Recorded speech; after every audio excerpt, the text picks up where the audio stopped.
নমস্কার, শেয়ারবাজ থেকে আমি শাশ্বত মিত্র। আমার এডুকেশনাল চ্যানেলে আপনাদের সবাইকে স্বাগত। প্রথমেই আপনাদের সবাইকে শুভ নবমীর প্রীতি, শুভেচ্ছা, ভালোবাসা এবং অভিনন্দন।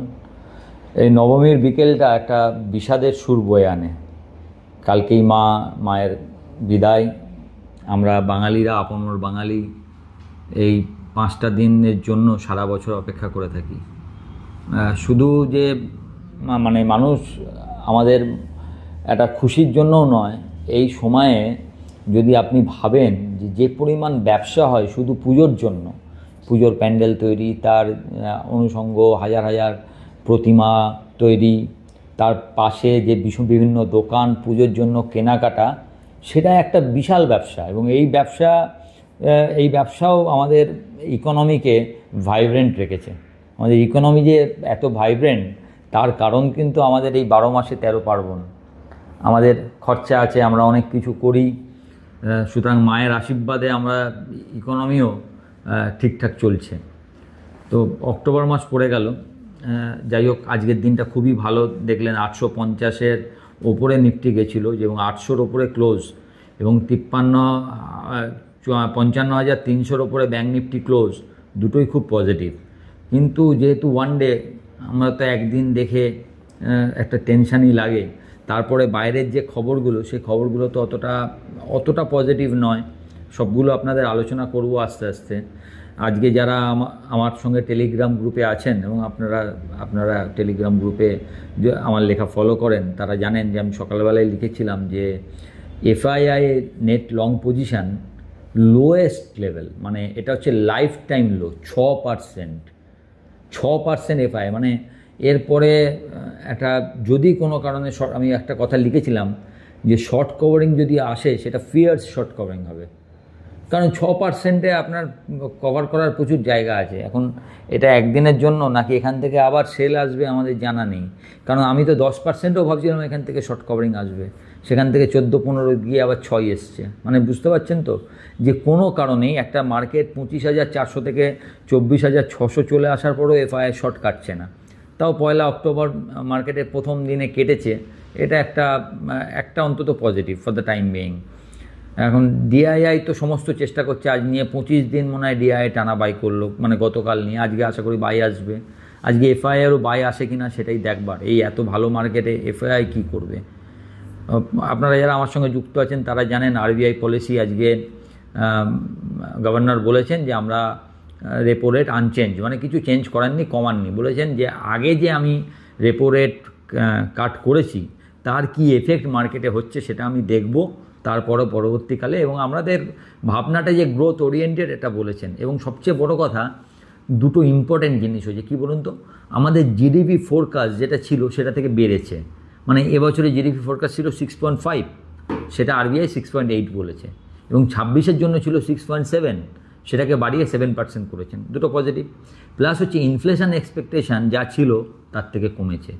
মানে রেট কাটের সময় কি হয়, রেট কাটের সবথেকে বড় ভয় হচ্ছে ইনফ্লেশন বেড়ে যাবে। তাই জন্য ইনফ্লেশন যদি বেশি থাকে, গভর্নর রেট কাট করতে পারেন না। মানে গ্রোথের দেখছেন হয়তো গ্রোথ অতটা ভালো নেই, তবুও রেট কাট করার একটা চিন্তা থাকে যে এত ইনফ্লেশন, এরপরে ইনফ্লেশন বেড়ে গেলে কি হবে। কিন্তু আমাদের মার্কেটে যেহেতু ইনফ্লেশন কম, তাই রেট কাট করার জন্য অন্তত ইনফ্লেশনটা ব্যারিয়ার হবে না। That is a positive. আমাদের ইকোনমির জন্য খুব পজিটিভ। আগের দিনে আপনাদের মনে হয় বলছিলাম যে ক্রেডিট কার্ড স্পেন্ড, যেটা মাসে 6,000, 5,000, 6,000 কোটি টাকার মতো ছিল, সেটা প্রায় 25,000 কোটি টাকা গেছে।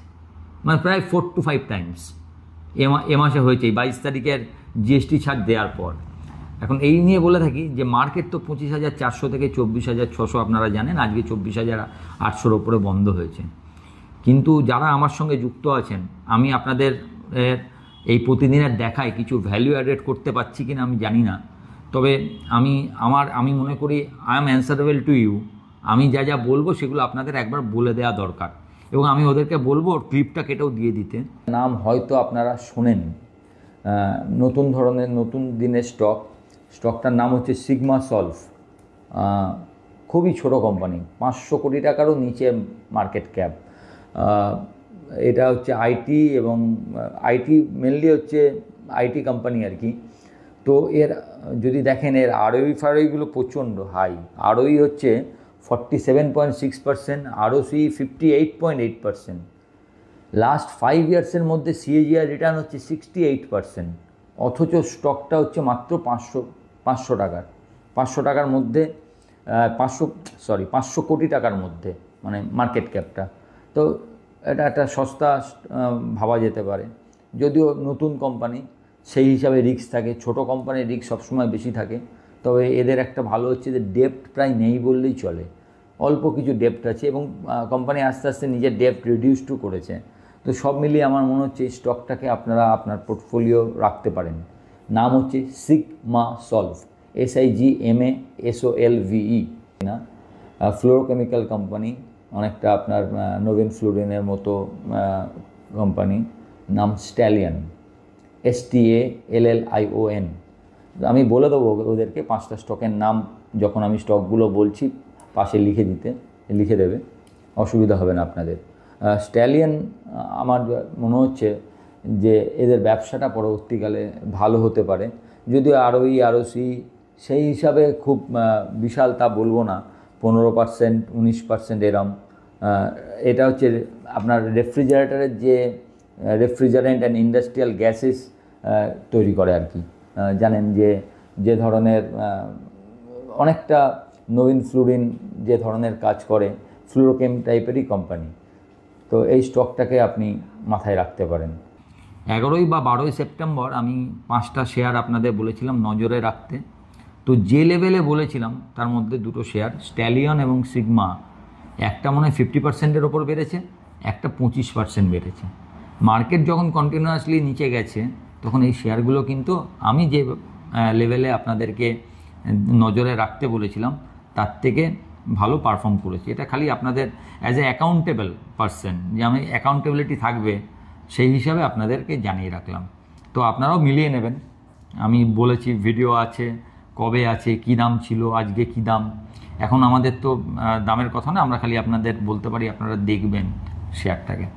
তো যাই হোক, এমনি মার্কেটে দেখবেন গত মাসে মানে সেপ্টেম্বর 30 অবধি আপনার মিড ক্যাপ এবং স্মল ক্যাপ একটা 4.6%, একটা 5.1% মাইনাস ছিল, এবং কালকেও আজকে প্রথম মিড ক্যাপ আর স্মল ক্যাপ একটু ভালো হলো।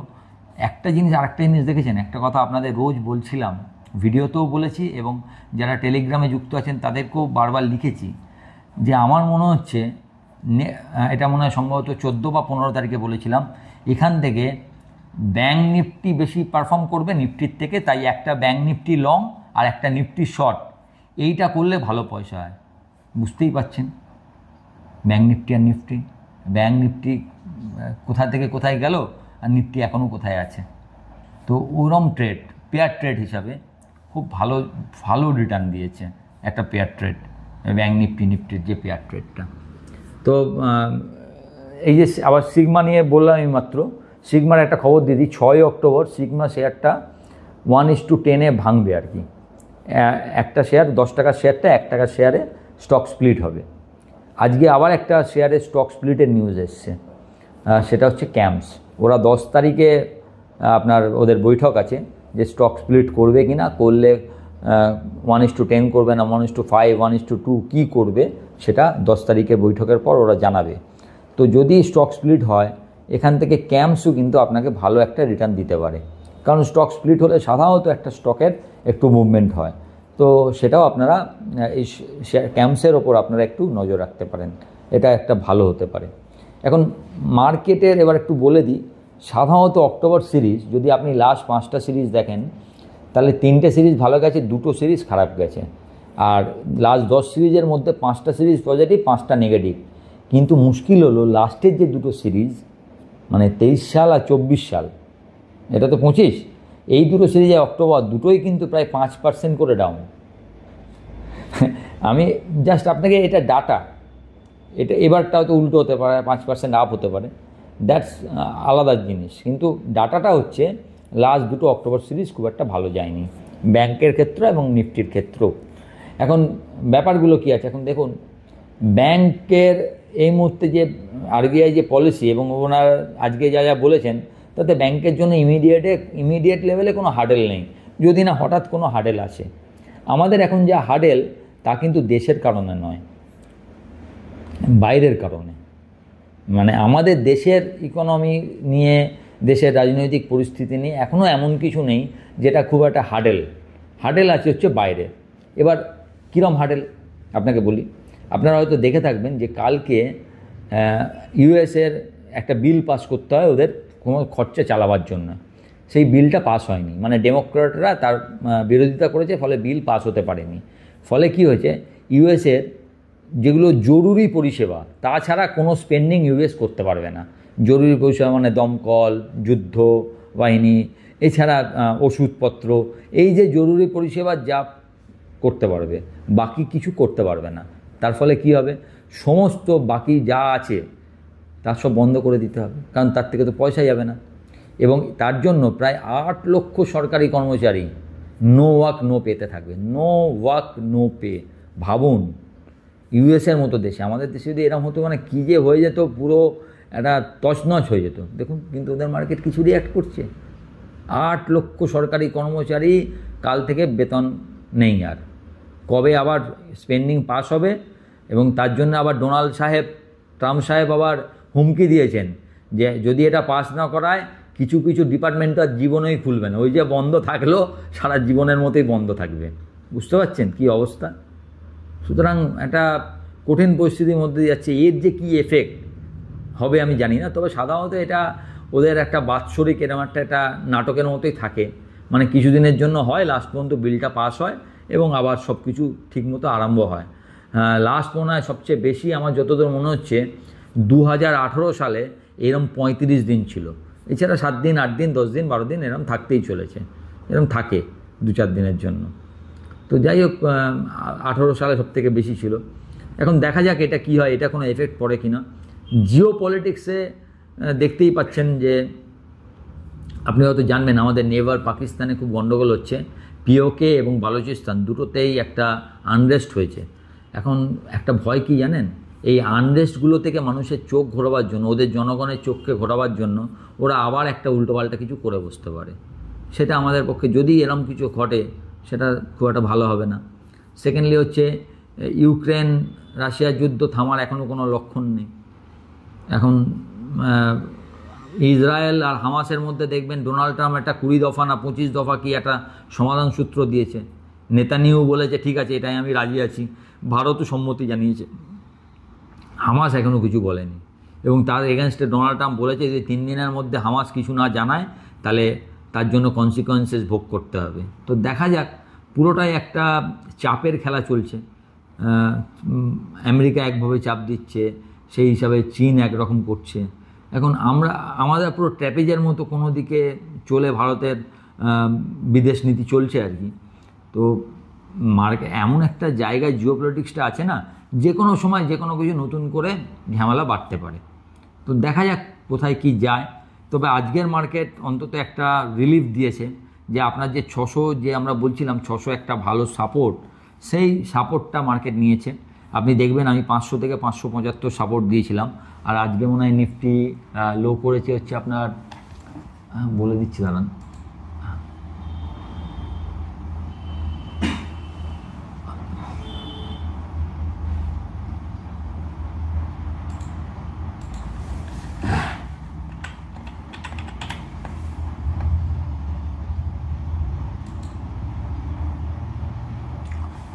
আজকের লো হয়েছে 24,605। সুতরাং ওই 600 সাপোর্টটাই মার্কেট নিয়েছে।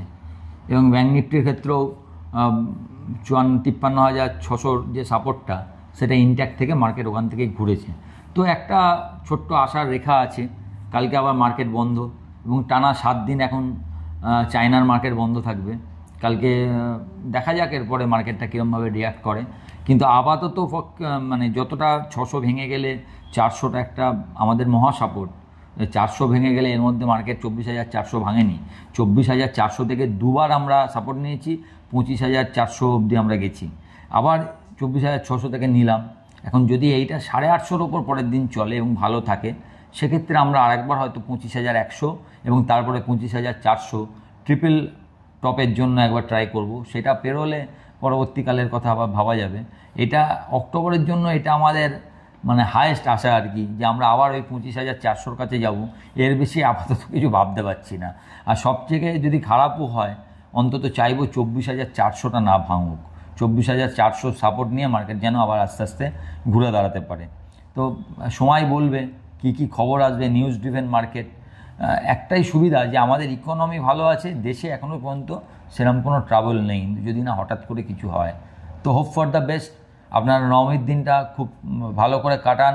খুব মা কালকেই মায়ের দশমী, একটা মন খারাপের দিন। তো আজকের দিনটা খুব ভালো করে আনন্দ করে নিন, খুব ভালো থাকুন, সপরিবারে ঘুরুন, মজা করুন, আনন্দ করুন। নমস্কার।